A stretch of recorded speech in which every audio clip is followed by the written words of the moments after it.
আসসালামু আলাইকুম সম্মানিত প্রিয় ভিউয়ার্স, আমি মোহাম্মদ রাশেদুল ইসলাম সংযুক্ত আরব আমিরাত থেকে। আজকে দুবাই ভিসা সংক্রান্ত কিছু তথ্য আপনাদের কাছে শেয়ার করব। আমার কাছে বিষয়গুলো খুবই জরুরি মনে হচ্ছে, এই জন্য আপনাদের কাছে শেয়ার করব। কারণ বাংলাদেশ থেকে অনেক ভাই প্রতারিত হচ্ছে এই সঠিক তথ্য না জানা থাকার কারণে।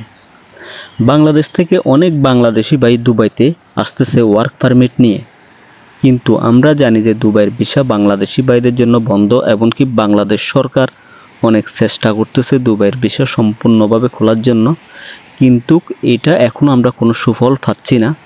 সম্পূর্ণভাবে ভিসা এখনো খোলা হচ্ছে না। অনেকেই আমাকে প্রশ্ন করতেছে যে ভাই দুবাইয়ের ভিসা কবে খুলবে। আসলে এটা আমি কেন সঠিকভাবে কেউ বলতে পারবে না, কারণ দুবাই সরকার যদি ঘোষণা দেয় তখন আমরা জানতে পারবো, অথবা যদি ভিসা খোলে তখন আমরা জানতে পারবো। এছাড়া এটা জানার কোনো অপশন নাই। তো আপনারা এই সকল কমেন্ট থেকে বিরত থাকুন। আমরা হয়তো আনুমানিকভাবে আপনাদেরকে বলতে পারি 2 মাস 3 মাস, আসলে এগুলো কোনো সঠিক তথ্য না।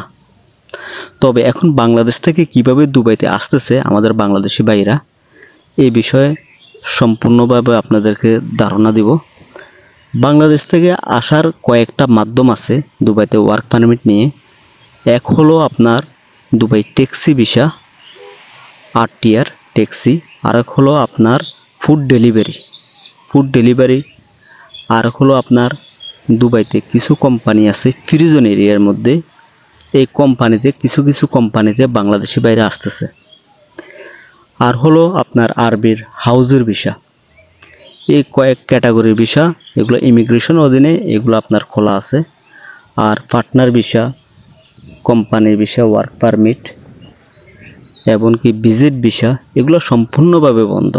কিছুদিন আগে বাংলাদেশ থেকে একজন আমাকে একটা ভিজিট ভিসার কপি পাঠাইছিল আর বলছিল যে দেখেন ভিজিট ভিসা ইস্যু হচ্ছে নাকি। তো আমি দেখলাম যে আপনার এটা ইভেন্টের কারণে কিছু ভিসা ইস্যু হয়েছে। আপনার এটা স্পেশালি যে রেগুলার যেভাবে ভিসা ইস্যু হয় ভিজিট ভিসা এরকম কিছু না। দুবাই গভর্নমেন্ট থেকে ভিসাগুলো ইস্যু হচ্ছিল আপনার ইভেন্টের কারণে। তো আমি আপনাদেরকে সাজেস্ট করব, আপনারা যারা দুবাইতে আসতে যাচ্ছেন, আপনারা দেশে আছেন, কাজ শিখুন। ইনশাল্লাহ যখন দুবাই ভিসা খুলবে আসতে পারবেন, বুঝে শুনে আসবেন, কোনো প্রতারণার শিকার হবেন না। আর যদি কোনো কিছু জানতে চান দুবাই, আমাকে নক করিয়েন। ইনশাল্লাহ আমি যথেষ্ট পরিমাণ চেষ্টা করব আপনাদেরকে সঠিক তথ্য দেওয়ার জন্য। সবাই ভালো থাকবেন। আসসালামু আলাইকুম।